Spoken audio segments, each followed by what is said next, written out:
penetrate the medical society is COVID-19 is a treatable disease. It's a treatable disease. But I know as soon as this is generally accepted that we can treat COVID-19, and there are several protocols who have proven beneficiary for those who were treated. Yeah? But as soon as we accept that, you know, and I know, and especially certain organs know, by the next day, we wouldn't have any injections anymore, because these emergency use authorization in the English-speaking countries, or what we say, this, I would say, preliminary kind of acceptance of these injections by the European medical authorities, yeah, is limited by the fact that it's over as soon as we have treatment. So yeah, now you're referring to the unmet medical need. We see only treatments being allowed that treat the severely sick. So the first line of treatment is blocked systematically. And then we're talking about HCQ or IVM or budesonide. There's, I think, more than 10 substances that have shown effectiveness.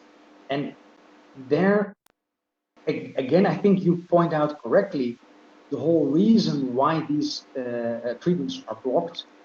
That cannot be a medical reason. It has to be a political or an economic reason. You see, what we know, this is quite common in medicine. You have various stages of infection and the maybe resulting disease.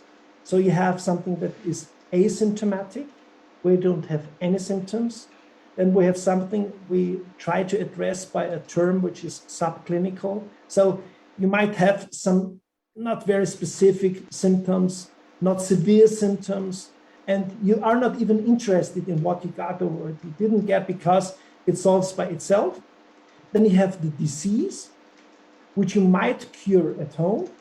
Then you have the hospitalization, which means that you can't bear the treatment by yourself, but you have to go to the hospital, you have to be cared for, you have to receive certain therapies, treatment, and so on.